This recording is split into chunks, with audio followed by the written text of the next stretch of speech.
Good evening. Welcome to Poland Daily. I'm Nicholas Richardson, and this is the news. A report from the University of Warszaw's Centre for Research on Prejudice has produced some surprising results. The study contradicts the stereotypes which generally appear in the liberal media. More on this from our reporter, Marta Szramowska. Both the Law and Justice Party supporters and the supporters of the opposition parties have a negative attitude towards their political opponents. This is the conclusion from the analysis the University of Warsaw Center for Research on Prejudice. However, according to the study, attitudes of supporters of the opposition parties towards the ruling Law and Justice Party supporters are more negative than the other way around. We may conclude that these studies clearly show that, contrary to popular opinion and the thesis, which are mainly in the mainstream media, a high level is disseminated, let's call it aggression, to those who support law and justice than vice versa. As stated in the conclusions of the study, supporters of the opposition parties more than the supporters of the ruling camp dehumanize them. If you argue with me, you do not share my views. You do not exist. Damn you. I am from a movement that treats everyone with respect, although I had such an event in the plenary hall where Speaker Niesiołowski was absolutely rude. With words not suitable for the camera, he addressed me with such a foul language that I have never heard in my life. What kind? The F word, Bollet, get out. The authors of the study point out that if we treat negative feelings towards people with opposing electoral preferences as an indicator of political polarization, we can say that Polish society is strongly divided. Polarization on the political scene seems to be a permanent phenomenon. It started earlier, before the elections were won by the Law and Justice Party. Maybe during the election campaign we observed in 2005, when the possible agreement between Civic Platform and Law and Justice failed. These divisions were present before, and the differences sharpened even more after the change of power in 2015. The survey was conducted on a representative group of 1,000 adults from September 24th to November 20th, 2018, before the local elections. Today, the Prime Minister of Poland, Mateusz Morawiecki, participated in a number of sessions held at the World Economic Forum, which is taking place in Davos in Switzerland. He also held a series of informal bilateral meetings with business representatives and other prime ministers attending the forum. During one of his speeches at the forum in Davos, the Polish Prime Minister Mateusz Morawiecki said that over the last few years, Poland has been successful in achieving strong economic growth and a low budget deficit. Today, the Prime Minister met the Prime Ministers of Armenia, Georgia and Montenegro. As part of the forum program, he also participated in the panel discussions on the European Union, discussing, among others topics, globalization, the competitiveness of the European Union economic system and the European Union's future. The Polish President, Andrzej Duda, is also attending the World Economic Forum in Davos. The President has already met the Secretary-General of NATO, Jens Stoltenberg, and later he held a meeting with the newly elected President of Brazil, Jair Bolsonaro. The two presidents discussed political and economic cooperation. Andrzej Duda said that given the potential of both countries, mutual trade could be significantly increased. The Polish president also noted that the lack of an agreement between Poland and Brazil to eliminate double taxation is an obstacle hindering trade. Andrzej Duda invited Jair Bolsonaro to visit Poland and expressed his hope that this visit will take place before the end of this year. The parliamentary subcommittee dealing with proposed legislation to assist borrowers who took out mortgages in Swiss francs, considered the presidential draft bill. The chairman of the subcommittee, Tadeusz Cymański, submitted 23 amendments to the bill, which had been agreed with the government and the president's chancellery. President Andrzej Duda would like the act to enter into force before the summer holidays. Some 800,000 borrowers who took out mortgages in the Swiss currency are potentially affected. Tadeusz Cymański, the chairman of the parliamentary subcommittee dealing with the problem of Swiss franc mortgages, believes that the draft presidential bill realistically increases help for the holders of such mortgages. The total amount of repayment support and debt repayment will be increased threefold. Banks must pay 2% of the total foreign currency loan obligation and must transfer this money in the form of contracts, discounts to francs. It's currently less than they would expect, but it's a total of 3 billion a year. Despite the proposed act having such a limited scope, the Polish Bank Association has criticized the president's draft, claiming that it is too costly for the banking sector. Projektowana regulacja The draft regulation imposes serious burdens on the banking sector and a far-reaching redistribution of funds at the expense of all bank customers. na koszt wszystkich klientów banków. The most extensive of the 23 amendments to the bill submitted by Tsimański concerns the separation within the conversion fund of two sub-funds, one addressed to Swiss franc loans and the other to other foreign currency loans. This would affect the amount of payments made by banks to the conversion fund, which would differ in the case of Swiss franc loans and other foreign currency loans. We have a borrower's support fund and we talk about larger funds, we talk about longer repayment periods, we talk about support for people who are in a difficult financial situation, regardless of whether their loan is a zloty loan or is a loan related to a foreign currency. A representative of associations of Swiss franc mortgage holders said that they do not expect help from the state, but only the performance of contracts by banks in accordance with the law. For those people who are in a difficult situation in life, we should have a solution that works. That is, it may be this fund, but actually working. And as of today, the fund does not work, and only a few hundred people have used it in 3 years. According to the deputy chairman of the same financial committee, Janusz Szewczak, the key question is who wants this bill? That's the news tonight. Thank you for watching. Do stay with us for Poland Daily Business.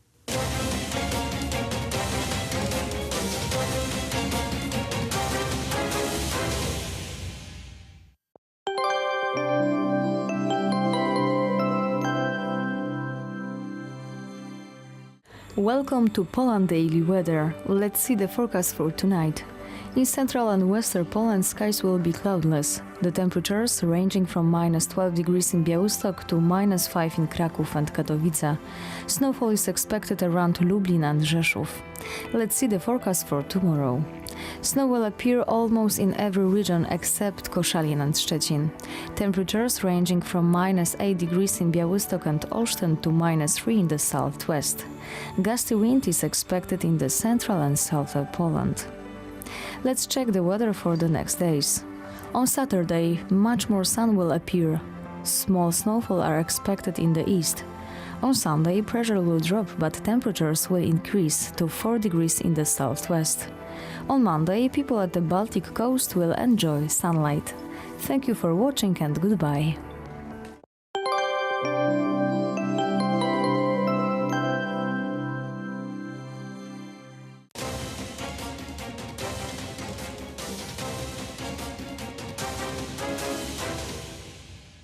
Poland Daily Business Edition. Tonight we will talk to Marcin Makowski, columnist of Do Rzeczy and author of stories for Wirtualna Polska. That's a portal in Poland, one of the biggest. Sir, welcome to the show. Thank you for having me here. Welcome as well. Mr. Marcin Makowski is in Kraków right now, so we are envy him very much because it's a beautiful city and you definitely our viewers should visit. The dream the dream for a lot of Polish journalists and politicians to work in Warsaw and to live in Kraków. Fortunately, I can do that as well. And yeah, thank you for noticing that. Well, it's a dream of many journalists in Poland, as you said. I also subscribe to that. But we will talk about something that happened last year. We had Polish Parliament pass a bill for Institute of National Remembrance that wreak havoc in Polish politics, especially in Polish image abroad. Poland was accused of all kinds of anti-Semitism, of whitewashing the history, and being accused of collaboration during the Second World War with the Holocaust. Poland denies these claims, but we are year over. The date of 27th of January is approaching. Will we have anything similar to the last year's events? Hard to say about the similarity, because if we judge that by the matter of the media and political and social buzz, social outrage, it probably wouldn't be even something that we can compare, because those years before was something, and I'm not saying this from the positive perspective, something unique in a matter of the attacks, the volume, the magnitude of it. Right now, I would assume it will be an echo, the political echo of what we were experiencing a year ago, because this topic is still extremely important for the Israel, from the Jews in the United States, and crucial for the face of the Poland abroad as well. So we will be defending ourselves. Some groups that are not positive toward Poland and current government will be bringing back the same accusations, and I will think we will have a debate, but it will be nothing to compare of the scale of this attack that we've experienced a year ago, and I think this is a safe assumption, and I think this is a good road. Maybe next years will be even quieter, and that's something that we're supposed to aim, but not withdraw from that debate, because Poland's have a lot of arguments, but just to little bit tone the voices and the emotions surrounding it. Poland, Polish people individually launched some educational campaigns abroad. Do you think it worked? All these individual and institutional efforts to bring the truth to the world. Are we in better position now than we've been a year ago? Some say that this was a catharsis, something that was gathering around us, around our history for decades, and explode in one day in the magnitude that we've all experienced, because it was a topic that wasn't mentioned directly, and a lot of frustrations came out in a couple of days, and that's why we were so also shocked, because in Poland we wasn't assuming that this was such an ongoing debate in so many countries. We survived that initial wave of the accusations, really in a better position, because sooner or later probably it will hurt Poland's image, maybe not the same way, but something similar, like we already was showing with our eyes. But I wouldn't say that this is a good position in general, because we still need to do a huge amount of work, of educational work, and also from the perspective of soft power, political power, because this topic is also brought to the political spectrum. And because of that, we've been accused of being a country that is whitewashing the history, that is replacing the history by the fake narratives. And part of that was a recent and still ongoing argument about Warsaw Ghetto Museum that is currently being under the development. Probably in 2023 will be opened, and it's already been a topic of polarized debate in Haaretz, newspaper and web portal in Israel, and in other media, and a lot of the same people pretty much that were accusing Poland of being a part of the Holocaust right now are saying that Warsaw Ghetto Museum will be a part of the government narrative that is also falsifying the Holocaust. So you can see that this is still ongoing debate, maybe on the different paths, but I wouldn't say that the work is done. Poland as a state and Polish as a citizens, we still have a huge responsibility to learn the rest of the world how history really looked like. Should we have something like coordinated policy? Because the other story that is being told in the world about Poland is that this is the single safest country in the world, or maybe one of the 5 top safest country in the world. This is the country that is developing its economy in an amazing space, 5% of GDP, low unemployment, under 5% in general, and somewhere like cities in Warsaw and Krakow is virtually non-existent. And this data, hard data, do impress people in the world. maybe impressed, maybe they're jealous, maybe they're using history as a weapon of narrative. Of course, every people, every organization, every politician is a little bit of a different story. But if you ask about something that can be organized in a matter of narrative, of course, Polish National Foundation was supposed to do such a thing, and we all know that in the days of the true trial a year ago, it miserably failed our expectancies. But right now, when days were passing by and months, also it done a lot of good movies, also from the marketing and PR perspective. And it maybe add a little bit of positive value to a Poland image, but this is still not enough from the perspective of the government, of its institutions, because when we are being attacked by the false accusation, it's still up to the certain people, like, for example, Ambassador Marek Magierowski in Israel or Ambassador Piotr Witczak in Washington. It's up to the charisma and the personal connections of couple of people, not the states as a whole.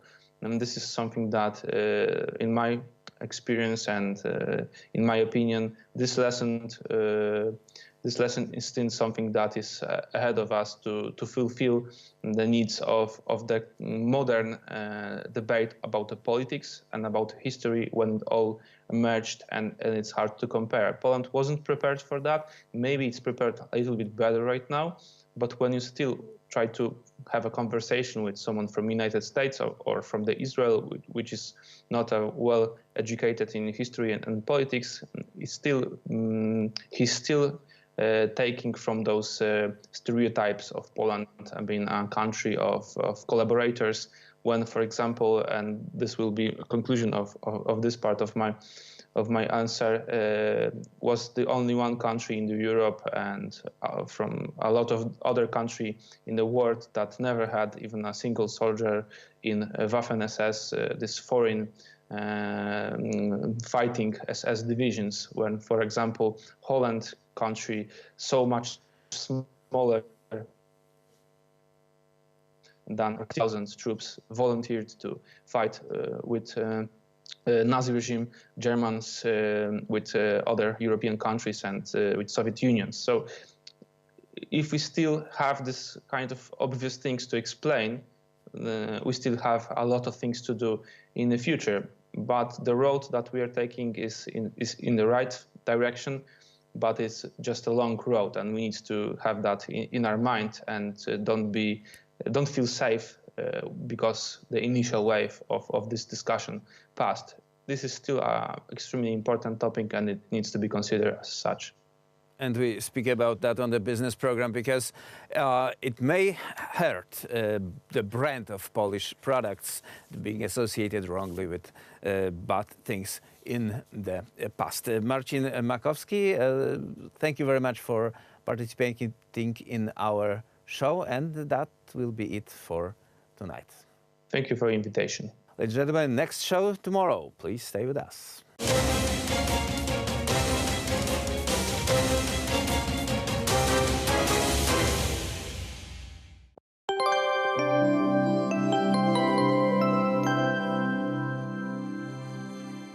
Welcome back to Poland Daily Weather. Let's see the forecast for tomorrow. Snow will appear almost in every region except Koszalin and Szczecin. Temperatures ranging from -8 degrees in Białystok and Olsztyn to -3 in the southwest. Gusty wind is expected in the central and south of Poland. Let's see the forecast for our continent.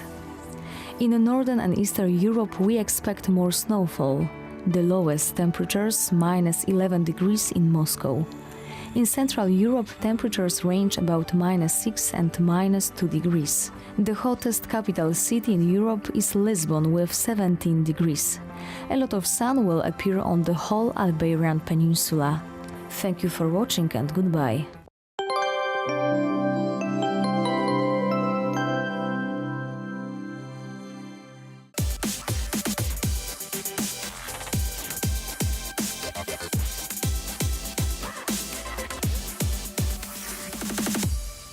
Welcome to Poland Daily Culture. In today's episode, we're here at the Warsaw Uprising Museum.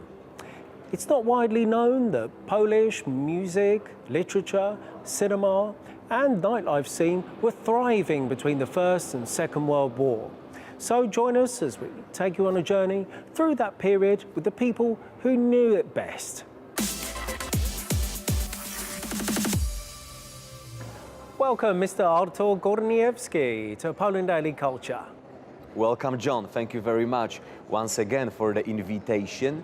And it will be a pleasure of mine to paint you a picture of Polish history in between World War I and World War II. Amazing period of 21 years of Polish history. Well, in this particular episode, we'd like to talk about, first of all, literature. Now, as I understand it, Polish literature played a very important role in helping reverse the long-standing sentiment of anti-Polonism. Could you explain how what role literature played?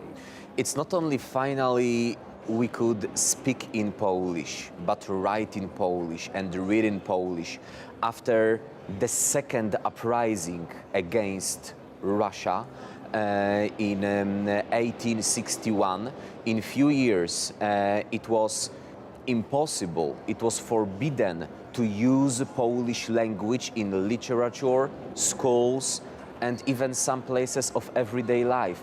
Even the names of Polish streets had to be written in Russian in here. So that Polish culture was suffering lack of possible development during before World War I period of time and right after World War I, where finally we could use our language at homes, at schools, and books. Yes, it became very important role for us, and Polish literature helped Polish people regaining their dignity, their pride, and also our culture could develop thanks to this. Is there any particular author who sort of springs to mind who was really embodied this revival of Polish literature? Of course, a group of them called Skamander. This is how right after World War I, we are having a group of Warsawian poem writers creating a group, a society of poem writers called Skamander. By the way, the name Skamander comes from a mythological river that goes around the city of Troy. And they were claiming themselves as normal, regular group of people. They were not supposed to be the artists from the higher spheres. They were supposed to be just to be a regular part of society, people like you and me, who were just optimists, who were appreciating the little things. This is what Skamander group was about, that they could write about simple things, appreciate the simple things that we finally could do in our Polish language. That was amazing. Poems for children of Julian Tuwim, by the way, Jewish descendant, of Jan Brzechwa, that till nowadays we read to our children, had a very big impact on our history, that you could describe the simple things in a simple way that wasn't that simple for us just a few years earlier.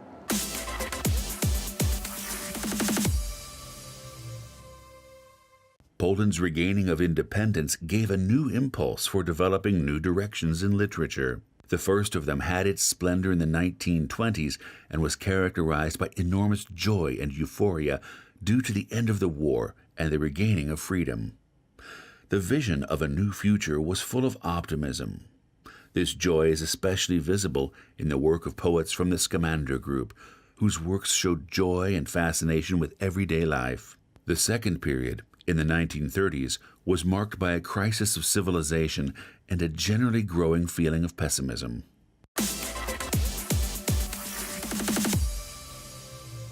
Okay, just slightly switching gears for a moment. I'm wondering if you could tell us a little something about the sort of fashion and costumes which kind of characterize Poland in this interwar period. Okay, John. So let me prepare for this section of our speech in a more colorful way, more of folk flowers we are having in here. And what's very important right after World War I, right after the moment when we got back our independence, that everything became universal and simplified. So as far as nowadays we wear things we like, only if we consider them fashionable, then probably many people will consider them fashionable. Same when it comes to Europe, world, and Poland in that period of time. If Polish ladies and Polish gentlemen followed, then the ladies followed fashion from Paris, and gentlemen followed fashion from London. So Warsavian gentlemen would look exactly how English gentlemen in this period of time. When it comes to the ladies, they were following fashion from France, Paris, even though our own fashion makers were very significant on our Polish market, then still Coco Chanel clothes were available in Warsaw, and you could see Coco Chanel on Warsavian Street before World War II in that period of time. So what do I mean when I say simplified and universal? During World War I, when women had to take care of many men's duties, they started to wear comfortable clothes, finally. So that these comfortable clothes started to be also acceptable and popular after the war ended. Also, skirts became a little bit shorter than before. So when I say a little bit shorter, then I say that they were reaching their ankles. That's risky. Yes, these were so-called few centimeters of inappropriate behavior that started to be acceptable.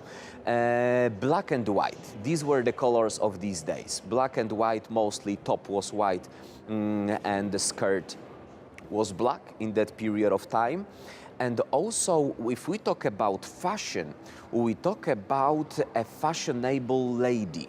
So after so many years of this typical Slavian shapes that were more in fashion, we are having after World War I this moment when very skinny ladies were the fashionable ones right at the beginning of the period, and then after Wall Street crashes, after once again we are having this problematic situation on entire planet Earth, after we are having this very big question mark when it comes to the future, once again a little bit more chubbier shapes are coming back to fashion in the second period of the Middle War period of time.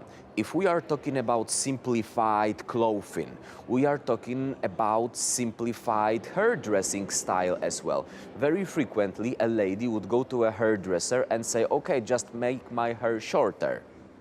Usually, for the ladies, the fringe should stay right above her eyebrows and the rest of the hair till the half of the neck. Famous Polish hairdresser went to Paris, established his salon over there, Antoni Cierplikowski. And this is how European culture as a mixture was fully and 100% part of Polish culture as well. So you're saying that effectively, really it was the economy that kind of drove the fashions and trends of the time. You know, people were more thin simply because there was less to eat. Haircuts were more simplistic because they didn't have the ability or the money to be more elaborate. John, you presented a perfect way of describing that situation. Oh, thanks, so Arthur. when you feel comfortable, you just do what you like. When you feel insecure, you feel you should follow some trends or ideas that should secure you for the future. Very human, basic, psychological thing that you described at the moment was true for the Europeans of that period of time. This is how it was. Thank you very much for joining us here at Poland Daily Culture at the Warsaw Uprising Museum. Join us again tomorrow as we take another fascinating journey through Polish culture.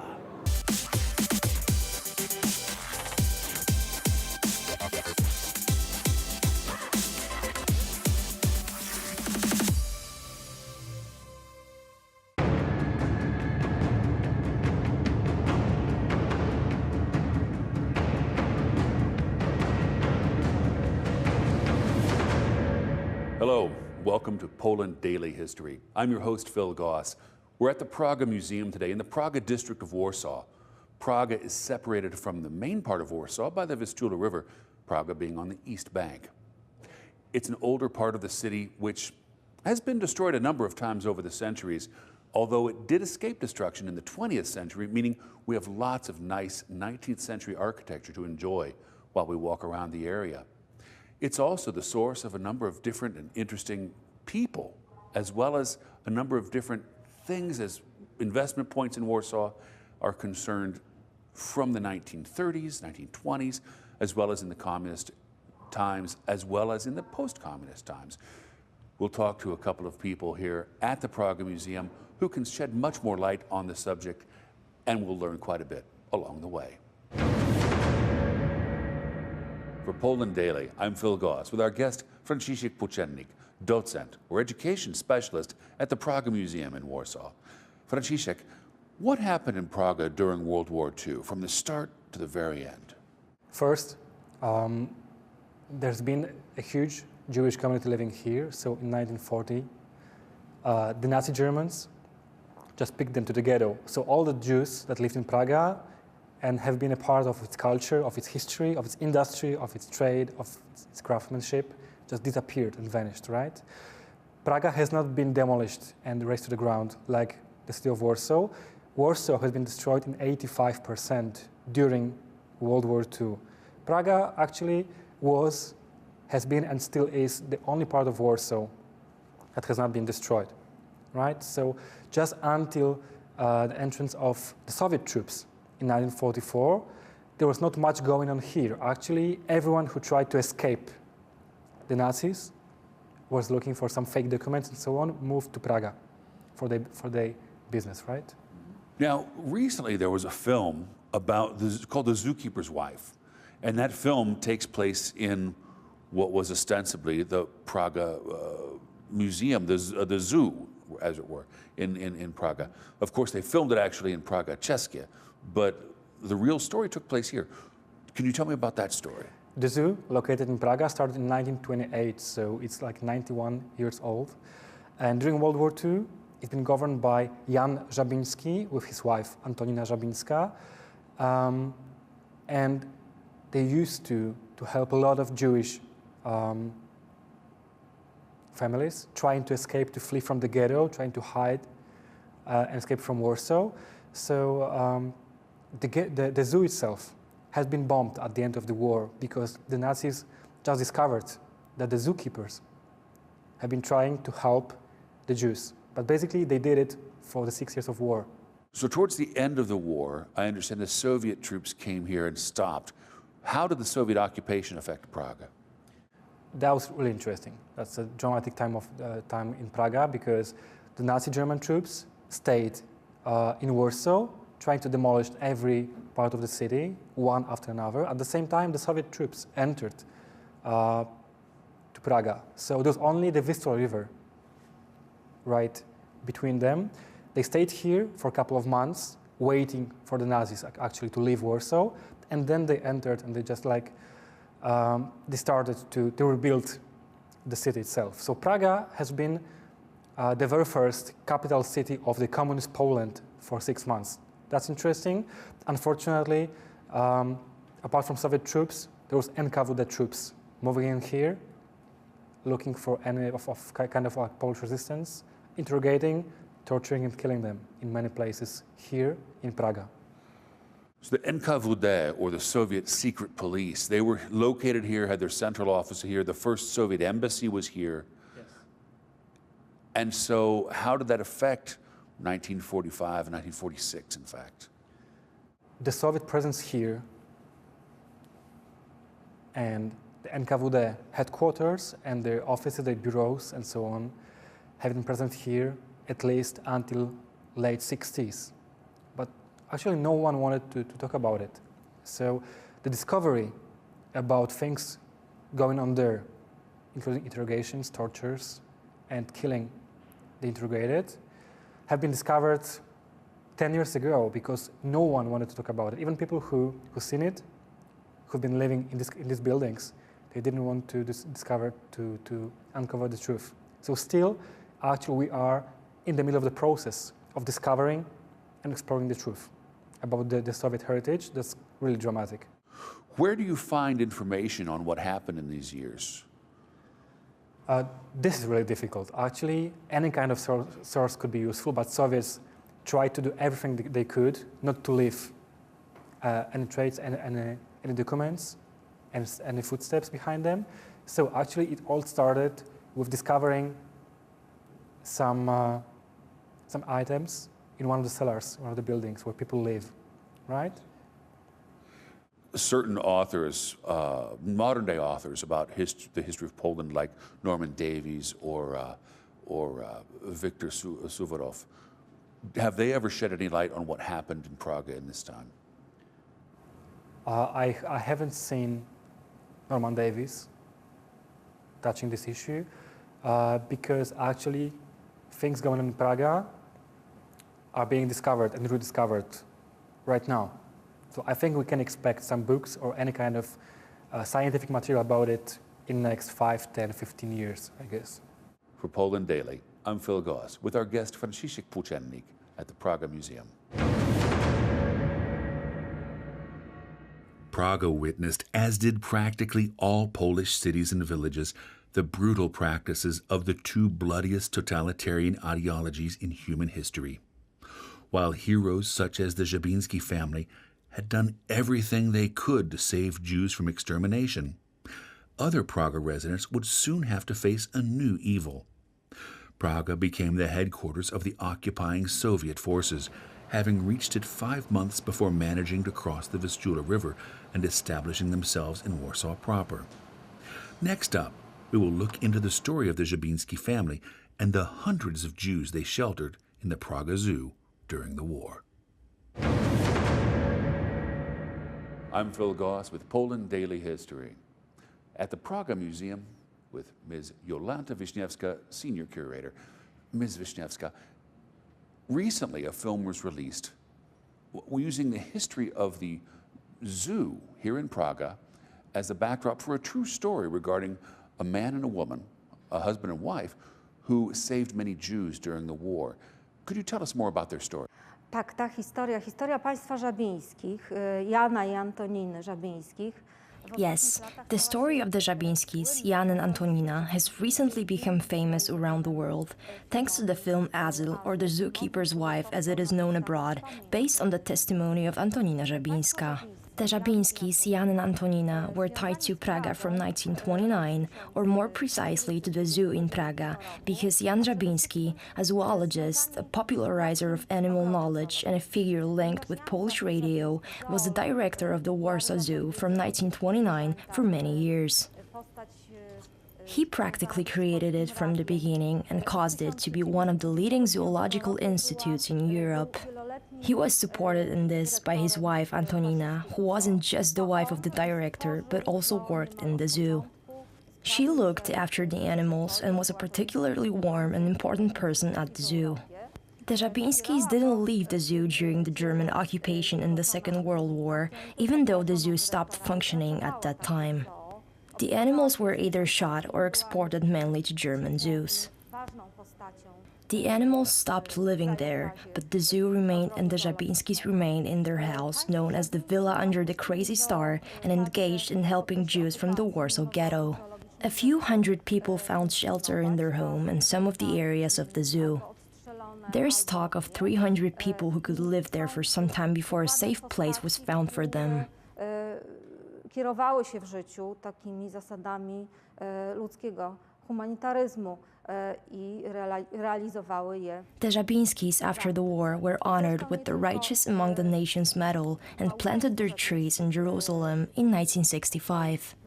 They are examples of people who were guided in life by humanitarian principles and showed this in practice. It wasn't just Jan and Antonina who took part in this, but their whole family and their few-year-old son Ryś was aware of what was going on too. After the war, in 1951, Jan Żabiński was fired from his role as director of the Warsaw Zoo, but remained in the memory of the people of Warsaw and Praga as an unusual popularizer of animal knowledge. He was very colorful in the stories he told. For example, he would explain to people why elephants have a trunk and where tsetse flies came from and so on. He recorded more than 1,500 programs for the Polish National Radio, and for a long time his voice was one of the most recognizable ones from Praga. Thank you very much. It's quite a story. For Poland Daily, with Jolanta Wiśniewska, Senior Curator at the Praga Museum, I'm Phil Goss. As we've seen, Praga has been the source of quite a bit of rich history for Warsaw, as well as a number of influential Warsavians who came from here. Although it is a tight-knit community, gentrification in the past years is changing the face of Praga. Let's hope, though, that it doesn't change the nature of the community. For Poland Daily History, I'm your host, Phil Goss.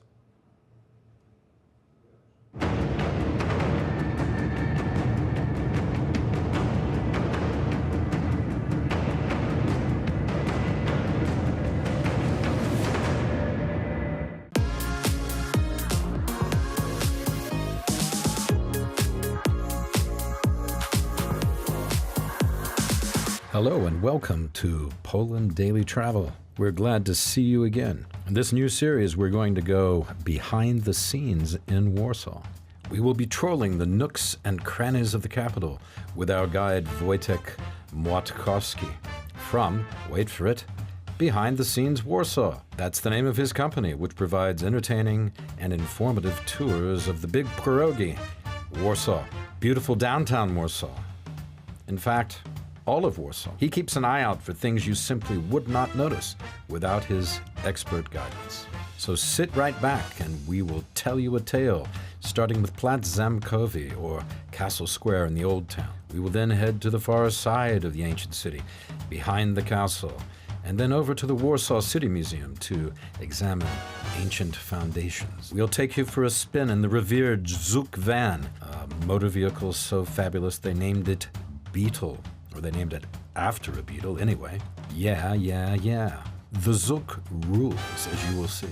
It pulls the piece together like Lebowski's rug. Yes, there's nothing like cruising the main drag in a crypto-communist car. So stay tuned for the Żuk. We'll make stops in Plac Konstytucji, that's Constitution Square. And we'll go over to the waterworks at Filtrowa, where mystery abounds. So it's adventure and travel talk, as always, in store for you, because we love you, on Poland Daily Travel, behind the scenes in Warsaw. Stick with us. Come along for the ride. Do people give you respect when you're driving? Do they respect the Żuk? Or? Sometimes I get glances, I get some pictures taken. Some guys remind me that they have driven one in ages ago. Mm-hmm. Some other guys tell me that they have been driven in these by their fathers, or somebody. If somebody owns parts, he often comes up and says, guys, I have some parts in my basement. Maybe you would like to buy it. So we collect numbers. Like every month, I'm getting a number from somebody who has some parts, some spare parts. Yes, we even get some offered to be sold to us, but it's only pickup versions that we don't need too much. Pickup? You mean the pickup? Pickup truck version. Yeah. So because we need the one that is registered to carry passengers. Yes. Or a double cab. Just imagine a double cab. How cool is that? Isn't it? That is amazing. A double cab plus a long bed. You're whetting my automotive appetite here. Yeah. Well, that's what I would like to have on a private basis, yes? A double cab. Yeah. And now we're coming up to the beautiful Palace of Culture. Oh, absolutely.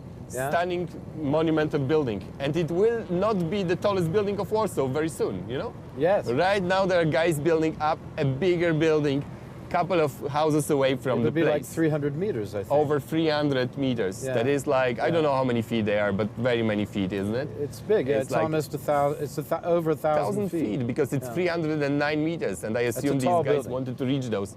Warsaw will have, I mean, it's got the Palace of Culture.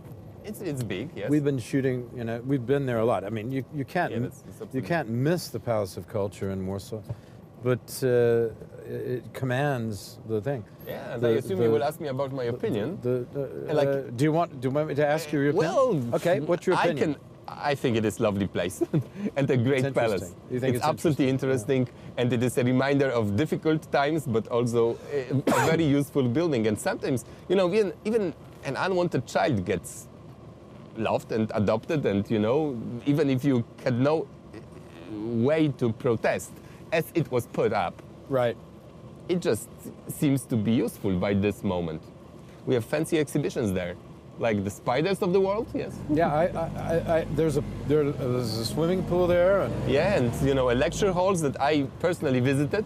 They have ice skating. Ice skating in front of it, outside. Yeah. Theaters. Lots of theaters and good coffee places and very pleasant rooms to rent as offices. So, you know, you get a room like 25 square meters for just 750 euros a month. Seriously? That's not all too much. That's a place you can move in because, you know, you got a swimming pool in your own office building. Yeah, exactly. That is a second level, you know? Yeah. And all of that in 1950s, yes? Yeah, nice. And here they are providing a new... There it is. A charity. Right here, a charity event that will be an annual charity event to raise money for healthcare. Yes, additional money for healthcare. What event is that? Wielka Orkiestra Świątecznej Pomocy. The big orchestra thing. Yeah. Yeah. That's every year.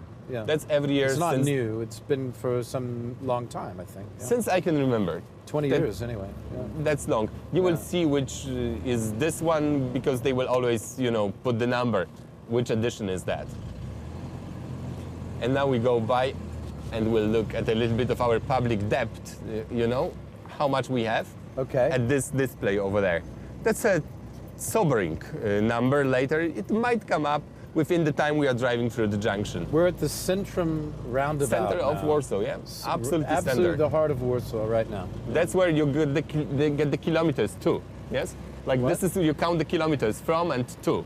Okay. You know, in Poland you count to the center of the place and not to the border of the place. There's and this... That's a small marker there. The marker, yeah.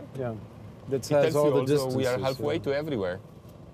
And halfway to... to Moscow? Warsaw, well, no. Warsaw is 1,000 miles from London, 1,000 miles from Moscow. So it is right in the middle. It is about 2,500 kilometers away from the North Cape, the northern tip of Europe, and about the same from the most southern tips of Europe, European mainland in Greece. The mainland, of like the mainland. Athens, for example. Yeah. Like Athens, like even more south a little bit. Yeah. So more or less in the middle, and the middle of Europe is a little bit north of Warsaw. Okay. That's what we know since 1800, yes. And so where are we going now? We're going to Constitution Square. We are going to a place that might be readable on the screen. Maybe it is, you know, the light is bright enough, but not at the moment, to MDM district. To the MDM district. This and is I will called the repeat MDM district. By the Why next, is it called that? What does it mean? I will say it again. You're going to tell us we later. can see it, you know, and as the camera can read the sign, because now it's exactly behind the lights. And MDM is just a sign of 1950s, like a signature of 1950s, exactly like Palace of Culture. Okay, so when we get there, you're going to tell us all about it. Okay, Absolutely. So we're almost there. Almost there. Okay. Looking at the main street of Warsaw, which is gigantic, isn't There it? we are. We'll be in Plac Konstytucji in just a second. More interesting adventures from Poland Daily Travel. Stay with us. Hi, my name is Will, and this is Poland Daily Travel. Hey, why don't you come and watch? We do this for you. Why? Because we love you. Stay with us, watch us, write us, like us.